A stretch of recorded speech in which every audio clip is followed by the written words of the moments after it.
right.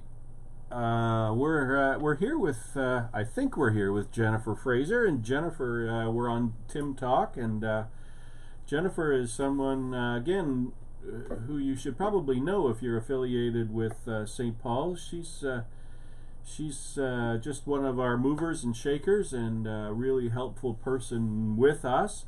So we're gonna just introduce Jen to you. She's going to introduce herself, and then talk a little bit about what makes her unique, and what contributions she's able to make to St. Paul's. So welcome, Jen. Tell us just a little bit about yourself, where you come from, how you came to be at St. Paul's. You sort of take it, and we'll go from there. Okay, my name is Jennifer. I grew up originally in New Brunswick. What originally brought me to St. Paul's was I had two boys that we started to attend church, and they would attend the Sunday school program.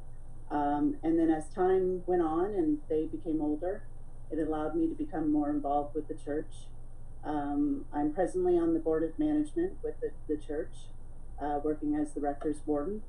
The St. Paul's has been an amazing church for our family, and it's been great to be a part of that and volunteering to help out the church during growth. During growth. So talk a little bit more about that, because you have kind of a unique perspective on growth. Tell us maybe a little bit about what line of work you're in and how that pertains, maybe. I was really surprised when I went on to the board of management how much my work life was able to help St. Paul's in the training that I had.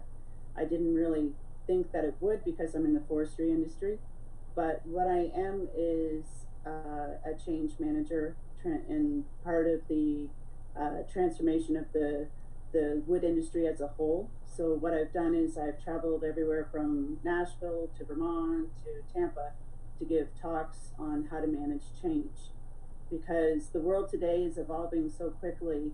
The traditional structure is not allowing for businesses or organizations to grow fast enough. So the structure changes quite a bit when you're managing for change. What happens is that instead of that top down, the people that are actually doing the work or engaged in the services are very proactive on their involvement. People like the board of management would be helping to make the decisions with Tim instead of Tim being alone. So it's a supportive network also for the people like Tim. What we do is we create goals for St. Paul's. We develop metrics so that we can see whether we're achieving those goals. And this is all created within the board of management team for sure. So the other part is we want to set up the church to succeed. We want Tim to succeed. So what we're going to do is, as a management team, we're always going to try to figure out tools that will help Tim to succeed. The other part of it is that we're going to be doing small experiments. You know, in business we say fail fast, fail cheap. So in the church environment, doing small experiments, like several years ago, doing services on Facebook, things like that. Start small, gradually build, and now with COVID, of course, those services are very important to the church itself. Yeah, great. And so maybe just a little bit of back. So your company, and tell us a little bit about what your company is and what they do and your sort of work with that. Yep. So I'm currently with a furniture manufacturer built by Newport in Vermont, and what I do there, a lot of it is transforming businesses. And on the business side, it's called Lean, is one of the tools that we use. It comes from Toyota, but it's also used in hospitals and multiple different industries. So what I do is everything from projects to layout, but the largest portion of my time is employee engagement. The ideas that come from the employees that are doing the work is a lot stronger than just forcing them, saying, hey, you're going to do this. So, and not only that, they do the work every day. They know it a lot better than me, who's in the office, 50% of my time. Mm. So it's making it possible for them to succeed and for the business to succeed. It's a reverse to the traditional culture, because the best way to describe it is I'm there to serve them. Mm. It's and that's a common the transformational and servient leadership model is what we want to do at Built by Newport. So, and it's the same. It's trying to figure out, how do we serve the community with respect to the church. So this is where the alignment. I was surprised at the similar paths that were occurring between the church and work, and I was excited to be able to help and have some of those tools used. Yeah. I remember you talking about the fact that the things you were talking about and the things we were talking about at our annual sort of leadership day, how they were sort of coinciding. The things we were talking about with Andy Stanley and with Kerry Newhoff and with some of those guys that are working, that just seemed. I remember you saying that. I was shocked. That these Right. are things that are going on. Yeah. Well, the majority of the U.S. authors of the leadership and transforming organizations, there'll be chapters based on business, but there's several chapters based on churches also. Mm. So a lot of the U.S. guys that are we're often, Tim and I are either have read the same book or just finishing the same book, but I'm reading it for business purposes, and you're reading it for the church, and the same as my mentors. My mentors have been Christians also, so it's been very nice to have that alignment and see that it applies in more places than just in business.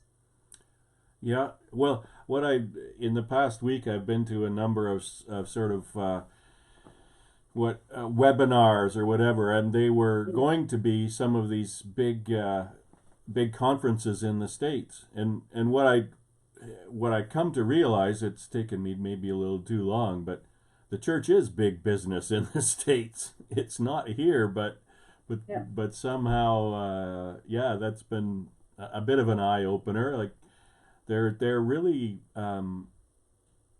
progressive, the church, in the sense of, we see the challenges and we know we need to get the message out there, and we need to figure out new and better ways of doing that. Right.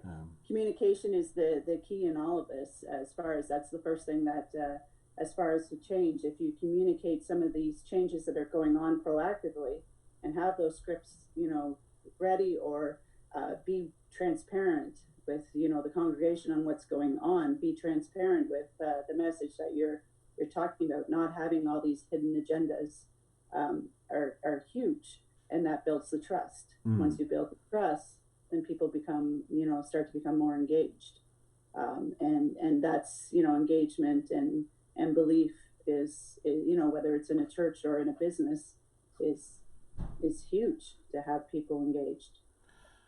Yeah, I guess, and maybe you can speak to this, just because it's as you say that, it's a challenge for me, is I think used to be the culture, the people sort of at the head had it all figured out and you followed.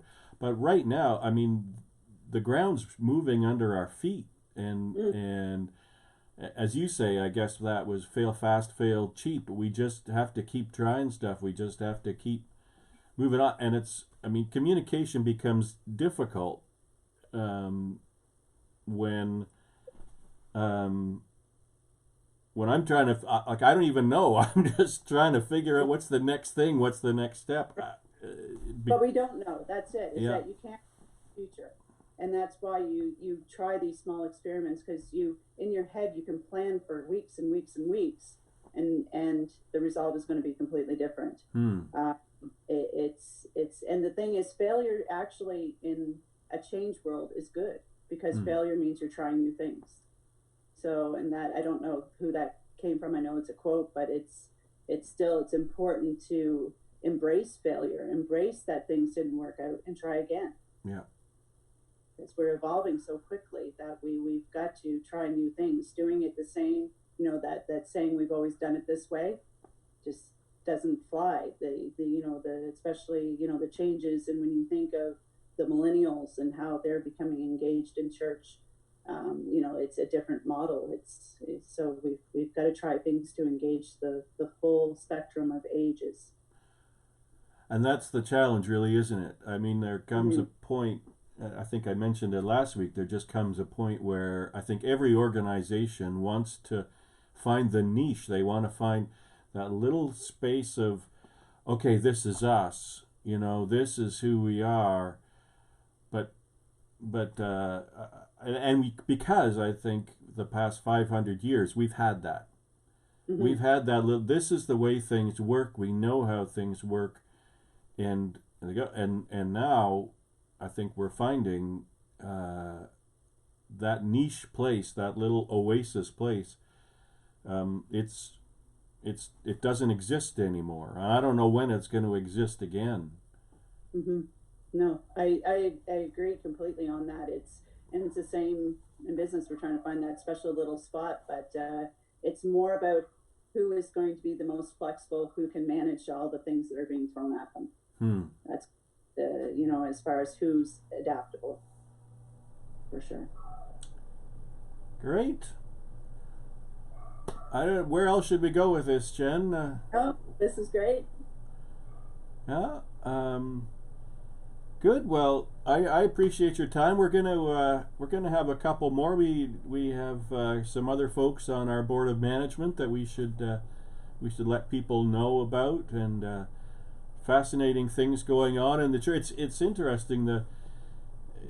For me, the interesting thing is, as all these things move and as you kind of walk in a direction, different things sort of open up, and where there are new things happening all the time. And you'd think, given the church industry, things would be winding down, but we just seem to find there just seem to be more things opening up and more things developing. So yeah, it's fun, and it's great to have people like you on our board who are kind of in tune with these things. So thank you.